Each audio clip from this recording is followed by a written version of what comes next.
व्हिडिओच्या माध्यमातून. परंतु या कार्यक्रमाचं जे वैशिष्ट्य आहे, हे वैशिष्ट्य पाहता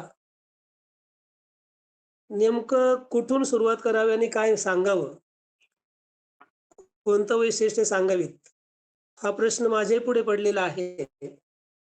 तथापि वेळेचं भान लक्षात घेऊन, वेळेची मर्यादा विचारात घेऊन, या अंकाविषयीचं अल्पसं मत मांडण्याचा प्रयत्न करतो. मित्रहो, आपल्याला सर्वांना माहीत आहे, की दिवाळी जवळ आल्यानंतर आपल्या विशेषतः साहित्य क्षेत्रामध्ये जे पेव फुटतं, पेव म्हणेल मी त्याला, ते म्हणजे दिवाळी अंकांचं. जवळ-जवळ 6 ते 7, 8 महिने अगोदर तयारी करत असलेले हे बरेचसे दिवाळी अंक आपली साहित्याची शिदोरी घेऊन समाजाच्या उन्नतीच्या, प्रगतीच्या विविध मार्गाने समाजाला चांगली दिशा दर्शवण्याच्या उद्देशाने अनेक दिवाळी अंक प्रकाशित होत असतात. आपणा सर्वांना माहीत आहे, किंबहुना आपण अनेक दिवाळी अंक पाहिलेले आहेत, वाचलेले आहेत आणि आपल्या घरी संग्रही देखील आहेत.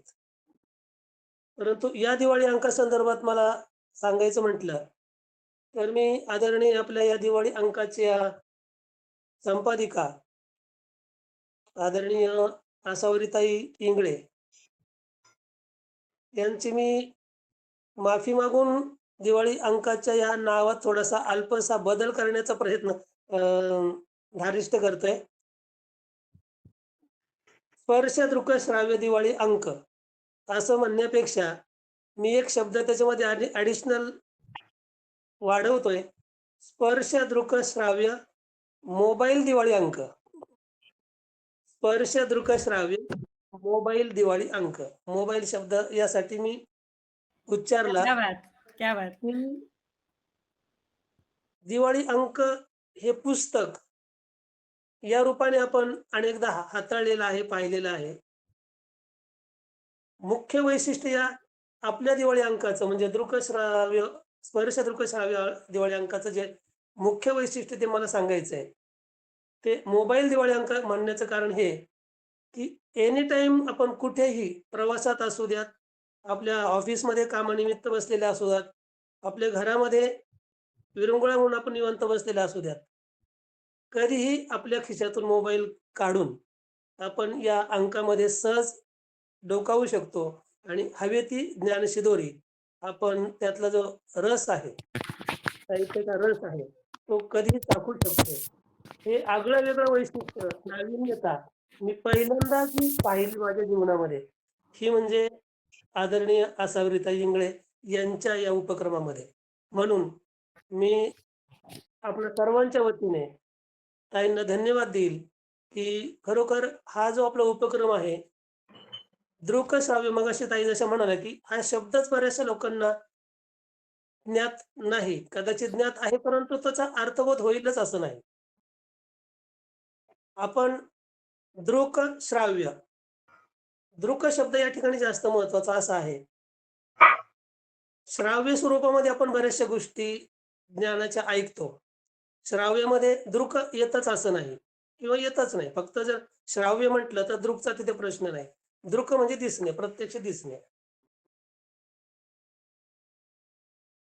आपण पुस्तकातली गोष्ट वाचणे, एखाद्या विद्यार्थ्याला वाचून दाखविणे आणि त्या गोष्टीतले जे पात्र आहेत, ते पात्रांनी प्रत्यक्ष ती गोष्ट सादर करणे, याच्यामध्ये बरीचशी तफावत आहे. थोडक्यात सांगायचं म्हटलं तर रेडिओवर गाणं ऐकणं आणि प्रत्यक्ष दूरदर्शनवरती किंवा टीव्हीवर गाणं पाहून ऐकणं, याच्यातून जो आपल्याला आकलन होतंय, याच्यातली जो वेगळा रस ग्राह्य करण्याची जी कॅप्चर पॉवर आहे, याच्यातला जो आनंद आहे, हा वेगळा आपल्याला सांगायची गरज नाही. दृकश्राव्यामध्ये जे ज्ञान आपण आत्मसात करतो, त्याचा जो घेण्याचा आनंद आहे, ज्ञानार्जनाचा जो आनंद आहे, तो चिरकाळ टिकेल, चिरकाळ स्मरणात राहील, असा तो असल्या कारणाने हा आपला दृकश्राव्य स्पर्श दिवाळी अंक हा विशेष आहे, असं मी आवर्जून सांगेल. मित्र हो, की खरं तर आपण म्हणतो कोणी कोणाची तुलना करू नये. मराठीमध्ये म्हण आहे, की एकमेकाची तुलना करणं योग्य नाहीये. परंतु तुलना केल्याशिवाय साहित्यिकाची लेखणी पुढे सरसावतच नाही, असं मी म्हणेल. तुलना असेल तर वैचारिक बोध आपल्याला तिथे काहीतरी मांडता येतो. तुलनाच केली नाही तर विचार पुढे जातच नाहीत. म्हणून साहित्यिकाच्या बाबतीमध्ये तुलना करणं हा त्याचा मूलभूत गुण आहे आणि तुलना केल्याशिवाय त्याची लेखणी पुढे जातच नाही. म्हणून या दिवाळीच्या अंकाच्या संदर्भामध्ये तुलना अशा पद्धतीने मला करावीशी वाटते, की अन्य असणारे दिवाळी अंक पुस्तक स्वरूपामध्ये दृक श्राव्य आहेत असे नाहीत. फक्त ते दृक आहेत, श्राव्य नाहीत. आणि आपला जो अंक आहे हा दृक आणि श्राव्य असं दोन्हीही असल्या कारणाने आपल्या अंकाची तुलना ही अन्य दिवाळी अंकांपेक्षा ही विशेष अलौकिक आहे, असं मला आवर्जून सांगायचं आहे. कधी-कधी काय होतं, की दिसतं तसं असतंच असं पण नाहीये. दिवाळी अंकांमध्ये आपण डोकावतो, 50% तर त्यामध्ये जाहिरातीच असतात. जाहिराती पाहूनच तो अंक घ्यावं की नाही असा प्रश्न पडतो. दुसरी बाब म्हणजे अंकांमध्ये कोणताही दिवाळी अंक असू दे, माझ्याकडे आता नाही म्हटलं तरी एक 10-12 तरी दिवाळी अंक आता कपाटामध्ये असतील. बाकीचे बरेचसे मी रद्दीत दिले. परंतु आजच्या मितीला बरेचसे अंक माझ्याकडे आहेत. हे कधीही आपण जर उघडले, तर त्यामध्ये वेगळं काही दिसणार नाही. तुम्हाला एकतर लेख दिसतील, 4-2 कविता दिसतील किंवा मग काहीतरी राजकीय घडामोडी दिसतील आणि 50% तर त्याच्यामध्ये जाहिराती दिसतील. त्यामुळे वर्तमानपत्रासारखं असणारे हे दिवाळी अंक, हे एकदा आपण वाचतो आणि नंतर ते वाचतोच असे नाही. रद्दीच्या थप्पीमध्ये ते जाऊन पडतात आणि पुन्हा आपण ते काढतोच असं पण नाही. आपला जो दिवाळी अंक आहे, स्पर्श दृक श्राव्य दिवाळी अंक याचं वैशिष्ट्य असं आहे, की या अंकामध्ये जे साहित्य आहे, लिखाण आहे, जे ज्ञान आहे, हे फक्त वाचनीय असे आहे असं नव्हे, तर ज्यांनी ते लिहिलंय ते प्रत्यक्ष त्या व्यक्ती त्या ठिकाणी आपल्याला सांगतायत. त्यांचे चेहरे आपल्याला त्या ठिकाणी दिसतायत आणि सांगताना त्याच्यातला जो भाव आहे, तो देखील बरचसं काही त्या दिवाळी अंकातील असणारी प्रत्येक टॉपिकमधली जी माहिती आहे, ती काळजाला भिडते, हृदयाला स्पर्श होते. हा आगळा-वेगळा दिवाळी विशेष अंक आहे, असं मला म्हणता येईल. बऱ्याच वेळा मी जसं म्हटलं, की आता दिसते तसे नसते. याच्यावर एक मला 4-2 ओळींची कविता आठवली. काय होतं, की बऱ्याच वेळा आपण बाह्य रूपाला भाळतो, निहाळतो. आधी निहाळतो, नंतर कदाचित भाळतो. साहित्यिकाचं तसं नाहीये. साहित्यिक निहाळतो, पण तो भाळत नाही. तो त्याचा अंतरंगाचा शोध घेतो. अंतरंगाचा शोध घेणारा जो व्यक्ती आहे, तो खरा साहित्यिक असं मी म्हणेल. तर दिसते तसे नसते मित्र, अशा पद्धतीची एक 4-2 वाक्यांची कविता, ओळींची कविता मी संपूर्ण नाही वाचत वेळेअभावी. पण 4-2 ओळी वाचून दाखवण्याचा प्रयत्न करतो, की निसर्गावर प्रेम करणारा झाडांना जपतोच असे नाही. निसर्गावर प्रेम करणारा झाडाला जपतोच असे नाही आणि क्रियाविन वाचाळता करणारा महंत असतोच असे नाही. निसर्गावर प्रेम करणारा झाडांना जपतोच असे नाही आणि क्रियेविन वाचाळता करणारा महंत असतोच असे नाही. क्या बात. चमचम करणारे, चकाकणारे सोने असतेच असे नाही. चमचम चकाकणारे सोने असतेच असे नाही. सौंदर्य ज्याचे रूपवान तो गुणवान असतोच असे नाही. वाह! बहुत बढ़िया. पुष्पलतेतील सर्व फुलांना, पुष्पलता फुलांची माळ, पुष्पलतेतील सर्व फुलांना सुगंध असतोच असे नाही. पुष्पलतेतील पुष्पमालेतील सर्व फुलांना सुगंध असतोच असे नाही. आणि श्रीरामाचे गुण गाणारा रामभक्त असतोच असे नाही. भीमासारखा धिप्पाड दिसणारा बलवान असतोच असे नाही. आणि युद्धाच्या बढाया मारणारा योद्धा असतोच असे नाही. क्या बात है, क्या बात है. बहुत बढ़िया. समाजाची सेवा करणारा समाजसेवक असतोच असे नाही. आता तर रोजच पाहतोय आपण हे. समाजाची सेवा करणारा समाजसेवक असतोच असे नाही. आणि मोर्चाचे नेतृत्व करणारा वार अंगावर घेतोच असे नाही. राघू महिन्याची प्रत्येक जोडी नल दमयंती असतेच असे नाही. राघू महिन्याची प्रत्येक जोडी नल दमयंती असतेच असे नाही. प्रियकरांचे वासनारूपी प्रेम जीवन अखेर टिकतेच असे नाही. राजहंस रूपी आजचा बगळा राजहंस रूपी आजचा बगळा दिसतो तसा वागतोच असा नाही. न्याय देणारे न्यायाधीश देखील सत्य न्याय देतोच असे नाही. शेवटचं कडव्यामध्ये मला आवर्जून सांगायचे की दागिन्यात प्रकाशणारे खडे दागिन्यात प्रकाशणारे चमचम करणारे दागिन्यात प्रकाशणारे खडे हिरे मोती असतातच असे नाही. दागिन्यात प्रकाशणारे खडे हिरे मोती असतात असे नाही. सत्य असत्याची उकल पुराव्याशिवाय होत नाही. आणि सत्य असत्याची उकल आपल्या या स्पर्श दृकश्राव्य दिवाळी अंकाशिवाय होत नाही. मित्र हो, असा हा आपला असणारा जो दिवाळी अंक आहे, स्पर्श दृकश्राव्य दिवाळी अंक. या दिवाळी अंकामध्ये दुसऱ्या पानावर मी जेव्हा पाहिलं, मला तर तसा ते दिवाळी अंक जास्त वाचायला पण मिळाला नाही. ताईंनी मला दिला होता, परंतु वेळेअभावी मी त्याच्यातले काही काही टॉपिक फक्त ओझरते पाहिले आणि काही लघुकथा ऐकल्या, 4-2 कविता ऐकल्या. ओझरता फक्त पाहिला. यथावकाश तो जरूर मी बघेल, कारण अतिशय अलौकिक असा तो ठेवा या आपल्या दिवाळी अंकाचा आहे. या दिवाळी अंकाचं वैशिष्ट्य आणखी एक मला सांगता येईल की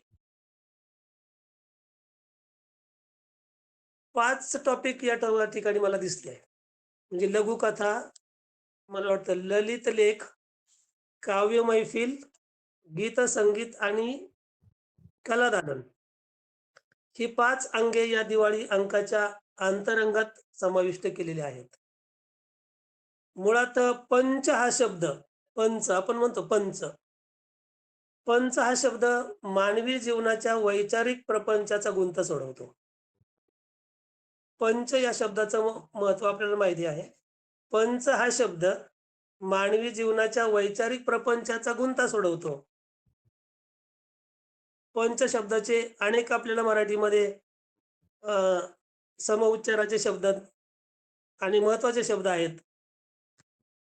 पंचपाळे, पंचरत्न हरिपाठ, पंचरत्न हरिपाठ जीवनाला वेगळी दिशा देणारा.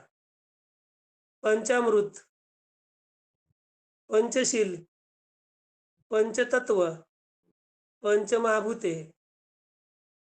पंचारती हे सर्व पंचरूपी असणारे मानवी जीवनाच्या वैचारिक प्रपंचाचा गुंता सोडवतात. त्याचप्रमाणे आपला हा स्पर्श दिवाळी अंक जो आहे, यामध्ये असणारे हे लघुकथा, ललित लेख, काव्य मैफिल, गीत संगीत आणि कलादालन हे 5ही असणारे भाग हे एक प्रकारचं पंचामृत आहे, की जे पंचामृत ज्ञानामृत समाज प्रबोधनाच्या, समाजाला योग्य दिशा दाखवण्याच्या दृष्टीने प्रेरणादायी आहे असं मला आवर्जून सांगता येईल. या अंकातील कोणत्या विषयाला स्पर्श केला नाही असा एकही विषय सोडला नाही, असे आगळं वेगळं महत्व या अंकाच्या माध्यमातून सांगता येईल. की धार्मिक, सामाजिक, म्हणजे तुमचे जे आपले हे 5 अंग आहेत, 5 भाग आहेत, त्या प्रत्येक भागामध्ये मी सहज पाहिलं. धार्मिकता आहे, सामाजिक, शैक्षणिक, राजकीय, कला, क्रीडा, निसर्ग, पर्यावरण, मला वाटतं कौटुंबिक आणि सामाजिक देखील राष्ट्रभक्ती, ईश्वर भक्ती, राष्ट्रीय एकात्मता असेल, वैज्ञानिक दृष्टिकोन असेल, आध्यात्मिकता असेल, यासारख्या सर्व विषयांना स्पर्श करणारा आणि केवळ स्पर्शच नव्हे, तर मानवी जीवनाला वैचारिक दिशा देऊन प्रत्येकाच्या जीवनात सकारात्मक बदल घडवून आणण्याचा यशस्वी प्रयत्न या दिवाळी अंकातील सर्व साहित्यिकांकडून आदरणीय संपादिका आणि आमच्या अक्षरमंच समूहाच्या उत्तम कवयित्री आसावरीताई इंगळे मॅडम यांच्या मार्गदर्शनाखाली होत आहे. हा अतिशय अलौकिक असा अंक. या अलौकिक अशा अंकाला दृकश्राव्य स्पर्श या दिवाळी अंकाला मी आपणा सर्वांच्या वतीने, माझ्या संस्थेच्या वतीने, न्यायप्रभात वृत्तपत्राच्या वतीने आणि आपण सर्व व्यासपीठावरील विराजमान असणाऱ्या सर्व साहित्यिक बंधू भगिनींच्या वतीने शुभेच्छा देतो. आणि हा दिवाळी अंकाचा दरवळ सर्व साहित्यिकांपर्यंत पोहोचो अशी ईश्वरचरणी नक्कीच प्रार्थना करून आशा व्यक्त करतो आणि रजा घेतो. रामकृष्ण हरी.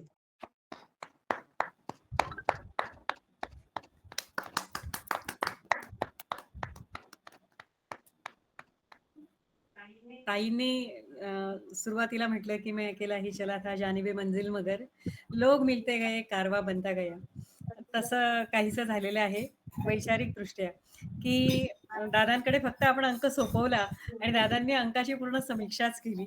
आणि एक आनंद ह्या गोष्टीचा आहे की दृकश्राव्य म्हणजे विमोचन पण दृकश्राव्य, की ती दृकश्राव्य कविता झाली एक छान सुंदर. त्यानंतर दादांचं जे काय म्हणता येतं पंचविषयीचं बोलणं वगैरे या सगळ्या गोष्टी म्हणजे खऱ्या अर्थाने आपल्या दृकश्राव्य अंकाचं विमोचन झाल्याचं आहे. दादा खूप खूप धन्यवाद.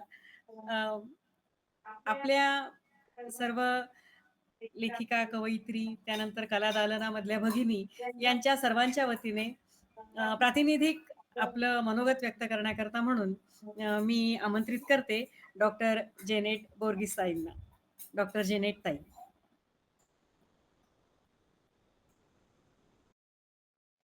नमस्कार. वरती काय आवाज पोहोचतो ना ताई? हॅलो. हो, येतो. आवाज येतोय ताई. हो, फक्त हो, कॅमेरा हो. ऍडजस्ट करा थोडासा. थोडा तिरपा करा तो असा म्हणजे तुम्ही व्यवस्थित दिसाल. हां, ओके. Okay, okay. ठीक, ठीक, ओके ठीक. Okay okay okay okay. नमस्कार. मी प्राध्यापिका डॉक्टर जेनेट फिलिप बोर्जिस गोव्यातून माझा अनुभव थोडक्यात कथन करणार आहे. सर्वप्रथम रेणुका आर्ट्स निर्मित स्पर्श दृकश्राव्य दिवाळी अंक 2024च्या निर्मितीसाठी आसावरी मॅडम व त्यांच्या टीमचे मी अभिनंदन करते व इतक्या सुंदर दिवाळी अंकात माझ्या 2 रचनांना समाविष्ट करून घेतल्याबद्दल मी आसावरी मॅडमचे आभार मानते. एकदा व्हॉट्सअपचे वेगवेगळे ग्रुप चालत असताना अचानक या दिवाळी अंकासाठी साहित्य पाठवण्याचे आवाहन दृष्टीस पडले. मोबाईल नंबर पाहून आसावरी मॅडमना मी कॉन्टॅक्ट केला व त्यांनी मला आपल्या ग्रुपमध्ये समाविष्ट करून घेतले. त्यानंतर मॅडमच्या सूचनेनुसार ललित लेख कोणत्या सप्ताहात पाठवायचा, कविता कोणत्या सप्ताहात पाठवायचा हे निश्चित करण्यात आले. कवितेसाठी त्यांनी 3 चित्रे दिलेली होती व आपल्याला त्या 3 चित्रापैकी हवे ते चित्र निवडून त्या चित्रासंदर्भात कवितेची रचना करण्याचे आवाहन आम्हा कवीसमोर होते. पण आम्ही ते सर्वांनी अतिशय आवडीने पार पाडले व आज ते आपणा सर्वांसमोर सादर होतच आहे. त्यानंतर आम्ही वर्ड फाईल व ऑडिओ तयार करून मॅडमना पाठविला व यामध्ये येणाऱ्या अडचणींचे शंका निरसन सारखे मॅडम करत होते. त्याचप्रमाणे ललित लेखाचाही वर्ड डॉक्युमेंट फाईल व ऑडिओ आम्ही मॅडमना पाठवला. हे एक नवीन आव्हान आमच्यासारख्या याच वर्षी या अंकाला जॉईन करणाऱ्या सर्वांसमोर होते. पण मॅडमच्या पुन्हा सूचना देण्याच्या प्रकारामुळे व आम्हाला समजत गेले व आम्ही आमचे ऑडिओ व वर्ड फाईल डाउनलोड कर दिली. व याप्रमाणे थोड्याच दिवसांनी आम्हाला एक आनंदाची बातमी कळली की आमचा अंक मोबाईलवर ओपन होणार आहे व तशा सूचनाही मिळाल्या. आसावरी मॅडमनी सर्वांना आपले साहित्य पुन्हा पुन्हा चेक करण्यास सांगितले व आम्ही ते साहित्य चेक करून बघितले तर खरंच खूप सुंदर अंक तयार झाला होता. आणि आज या अंकाचे प्रकाशन गुगल मीट वर तर झालेलेच आहे व आपण सर्व या प्रसंगाचे साक्षीदार आहात. तर या दिवाळी अंकाच्या निर्मितीपासून प्रकाशनापर्यंत आम्ही देखील या अंकाचा एक सहभाग होतो हे मला खूप आनंद वाटतो. व पुन्हा एकदा सर्वांचे मनापासून मी आभार मानते आणि आसावरी मॅडमचे तर मनापासून आभार, कारण अगदी पहिल्या दिवसापासून ते आजपर्यंत त्यांच्या सूचनांचे आम्ही जरूर पालन केलेले आहे. तर धन्यवाद मॅडम, मला आपल्या साहित्य अंकामध्ये साहित्य प्रकाशित करण्याबद्दल धन्यवाद. मी सुमती टापसे, नमस्कार. मी नाशिकवरून बोलते. सर्वप्रथम मी आसावरी ताई व सर्व टीमचे तसेच आयोजक, उद्घाटक आणि यांचे मनापासून खूप खूप आभार मानते. खरं तर माझं हे प्रकाशनात सहभागी होण्याचं प्रथमच वर्ष आहे आणि खूप छान आसावरी ताईंनी आम्हाला मार्गदर्शन केलं आणि त्यानुसार म्हणजे माझा ललित लेख आणि दोन्ही पण ह्यामध्ये खूप छान पद्धतीने मांडता आल्या, व्यक्त होता आलं. म्हणजे साहित्यामध्ये थोडे का असेना आपला हातभार लागतोय याचं खूप मोठं समाधान खरं तर मिळालंय. आणि सरांनी जसं सांगितलंय ना की पंचश्राव्य सर्व अंकात असेलच असे नाही, पण खरा आनंद स्पर्श दृकश्राव्यात नक्कीच आहे. एवढं बोलून मी खरं माझे 2 शब्द संपवते, वेळ थोडा आहे. धन्यवाद ताई. धन्यवाद. गागर में सागर सारखं हे झालं की अगदीच मोजके शब्द पण त्यातनं खूप मोठी गोष्ट तुम्ही सांगून गेलात. धन्यवाद. यानंतर आपण थँक्यू. कार्यक्रमाच्या पुढच्या टप्प्याकडे वळूया आणि तो म्हणजे आभार प्रदर्शन. मी डॉक्टर मंगलाताईंना आमंत्रित करते आभार प्रदर्शन करण्याकरता. नमस्कार. रेणुका आर्ट्स आयोजित दृकश्राव्य स्पर्श दिवाळी अंक 2024 प्रकाशन समारंभात मी आभार प्रदर्शन करू इच्छिते. या कार्यक्रमासाठी आवर्जून उपस्थित असलेले प्रमुख पाहुणे अष्टपैलू श्री शिवाजी खैरे सर यांनी अंकाचे प्रकाशन केले आणि त्यावरील आपले मौलिक विचार व्यक्त केले. तसेच पुस्तक स्वरूपामध्ये असलेला दिवाळी अंक आणि हा दृकश्राव्य दिवाळी अंक यामधील भेद आणि दृकश्राव्य दिवाळी अंकामध्ये काही फायदेही त्यांनी आपल्याला विस्तृतपणे इथे विशद केलेले आहेत. त्याचबरोबरीने त्यांनी अत्यंत सुंदर अशी कविता आपल्याला इथे, ज्याचा अर्थ सगळ्यांना फार मनाला लावून गेला, आणि तसेच पंचभाग जे आपल्या अंकाचे आहेत त्याबद्दलही त्यांनी विशेष आपल्याला विचार व्यक्त केले.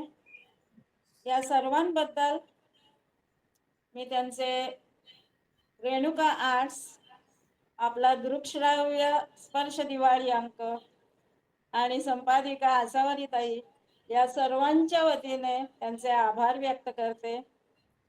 तसेच आज प्रकाशन समारंभासाठी दृकश्राव्य पद्धतीने गुगल मीट वर उपस्थित असलेले सर्वांचे मी इथे आभार व्यक्त करते. हा आभार प्रदर्शनाचा माझा एक भाग झाला आणि आता मी मंगल पटवर्धन एक या अंकामध्ये सहभागी लेखिका आपल्या सर्व लेखकांच्या वतीने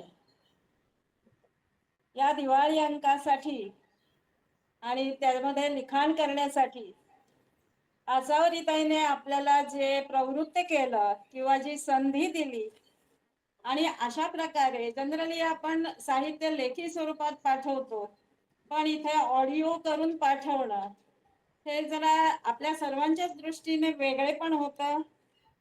ते आपल्याला शिकायलाही मिळालं नक्कीच. काही जणांना त्याची प्रॅक्टिस असेल, पण बऱ्याच जणांनी मला वाटतंय की नवीन प्रयत्न केला या निमित्ताने काही नवीन शिकण्याचा, ज्याचा आपल्याला भविष्यामध्ये खूप उपयोग होणार आहे. तर आम्हा सर्व लेखकांना या दिवाळी अंकामध्ये लिखाणाची आणि ऑडिओ करून पाठवण्याची संधी दिली. तसंच यावेळेला चित्रकाव्य हा एक वेगळा प्रकार ताईने आपल्याला लिखाणासाठी प्रवृत्त केला. 3 चित्रांवरती आपल्याला काय लिहिता येऊ शकतंय त्यातल्या त्यात बेस्टच आपण नेहमी पाठवायचा प्रयत्न करतोच. हा एक वेगळा प्रकार अलीकडच्या लिखाणामध्ये येत आहे. ऑडिओ व्हिज्युअल या फॉर्म मध्ये असल्यामुळे ते शक्य होत आहे. आणि दुसरं म्हणजे कला दालन. या कला दालनामध्ये सुद्धा माझे 2 चित्र आहेत. या सगळ्यामध्ये आम्हाला संधी दिल्याबद्दल आसावरीताई आणि त्यांची पूर्ण टीम, जे कोणी त्यांचे सहकारी आहेत, ज्यांनी हे सगळं काम एकत्र करण्याचं महत्वाचं काम केलं आणि तसेच आम्हालाही सूचना वेळोवेळी देण्याचं काम केलं आणि आमच्याकडून हे करायला प्रवृत्त केलं आणि ते करून घेतलं आणि अतिशय सुंदर असा अंक आपल्या सर्वांच्या हातामध्ये दिलेला आहे, जो आसावरीताईंना आपण विचारूया की आता आपण सगळ्यांपर्यंत हा पोचवू शकतोय प्रकाशन झालं म्हटल्यावरती. आणि हा सुद्धा तिथे निशुल्क त्यांनी अंक सगळ्यांसाठी उपलब्ध करून दिलेला आहे. ही अतिशय महत्वाची गोष्ट माझ्या दृष्टीने वाटते. त्याबद्दल रेणुकाताई, आसावरीताई आणि त्यांच्या पूर्ण टीमचे, आपल्या सर्व लेखक टीमच्या वतीने मी आभार मानते आणि आभार प्रदर्शन करते. धन्यवाद. खरंच आहे. धन्यवाद. कोणीतरी इनिशिएटिव्ह घेणारं किंवा कोणीतरी म्होरक्या म्हणून पुढे असणारं असेल तर त्याच्या मागे एक पूर्ण टीम तयार होऊ शकते. आपल्या अंकाच्या बाबतीत पण तसंच झालेलं आहे की ताईंनी संकल्पना नवीन मांडली आणि आपल्या सगळ्यांना तयार केलं. म्हणजे असं प्रत्येक जण खूप तयार होता अशातला भाग नाहीये, पण प्रत्येकाला सांगून सूचना करून आणि आपल्याकडनं ते काम करून घेतलं. तुम्ही जे म्हणालात मंगला ताई, अगदी तंतोतंत खरं आहे. मी पण आसावरी ताईंना धन्यवाद म्हणते. आणि अ, अ, एक मिनिट अ, एक मिनिट सुवर्णाताई, हो, हो, हो. या आभार प्रदर्शनात मलाही एक व्यक्ती आहेत, हेमा नागपूरकर काकू म्हणून आहेत, अभिव्यक्तीच्या. तर त्यांचेही मला आभार मानायचे की त्यांना मी जेव्हाही मी काही असं संकल्पना तयार करते, तर भलेही त्याच्यात मी स्वतः समोर जाते, पण एकदा त्यांच्या कानावर घालते. म्हणजे कोणीतरी एक मोठी व्यक्ती साहित्य क्षेत्रातली म्हणा आणि वयानी पण, त्यांचा आपल्या पाठीवर हात आहे म्हटल्यावर जी उत्स्फूर्तता किंवा उत्साह येतो, तो त्यांच्यामुळे मिळतो. त्याचप्रमाणे काही मित्र-मैत्रिणी आहेत तुमच्यापैकीच. अ, वर्षा आहे, जिला मी बरेचदा म्हटलं की अंक उघडून पहा. तुमच्याच प्रमाणेच तिलाही म्हटलं, पण तिला थोडा आधी आणि तुमच्यापेक्षा जास्ती त्रास दिला. तर त्या दोघींचेही मला आभार मानायचे आहेत आणि अर्थातच तुमच्या सर्वांचेही मला आभार मानायचे आहेत.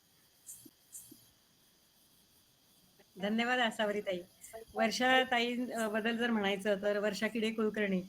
मला आठवतं की 2015 मध्ये सगळ्यात पहिल्यांदा रेणुका आर्ट्सने दिवाळीचं साहित्य संमेलन घेतलं आणि त्या साहित्य संमेलनाचं पूर्ण कव्हरेज वर्षाताईने ठेवलेलं होतं आणि शेवटी साहित्य संमेलन संपल्यानंतर ते सगळं तरुण भारतमध्ये छापून सुद्धा आलं होतं. तेव्हा तर अगदी नवीनच ही संकल्पना होती की ऑनलाईन काहीतरी होतं आहे याचं. आणि आता तो जर धागा आपण घेतला तर त्या म्हणजे त्या टप्प्यापासून आपण अगदी बरोबर कालसुसंगत टप्प्यापर्यंत पोहोचलेलो आहे, ते म्हणजे दृक्य श्राव्य. तर खूप धन्यवाद त्यासाठी पण. आणि आम्हाला सगळ्यांना परत परत असं आमंत्रित करा आणि परत परत असं काहीतरी नवीन नवनिर्मिती करत राहा.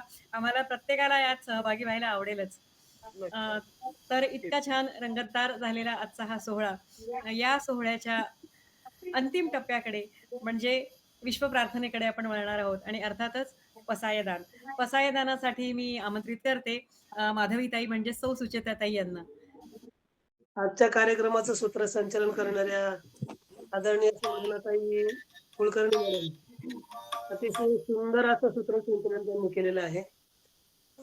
मगाशी बोलता बोलता माझं राहून गेलं कारण मला पुढचं ऐकायचं होतं. आणि नक्कीच, दुसरं नक्कीच. महत्वाचं म्हणजे कार्यक्रमाची जी अतिशय सुरेला सुरुवात केली.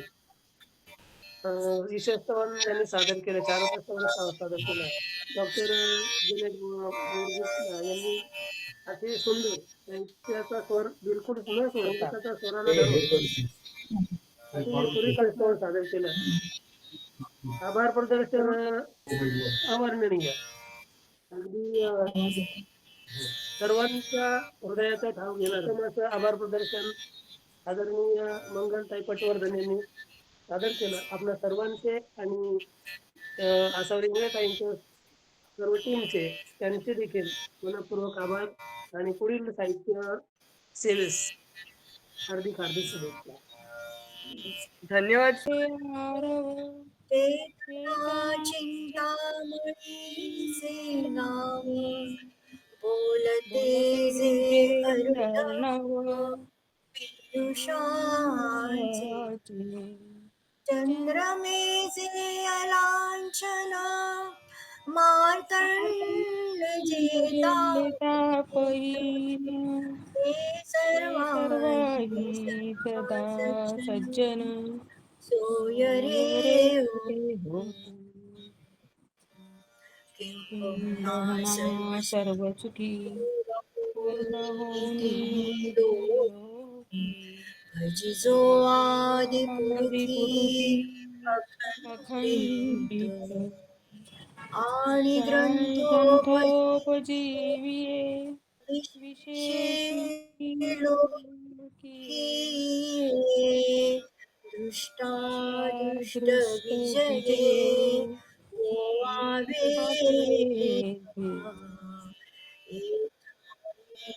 श्री विश्वेश्वरा हा होईल दान पसावो येणे भरे ज्ञानदेवो सुखिया झाला सुखिया झाला सुखिया झाला. धन्यवाद. धन्यवाद.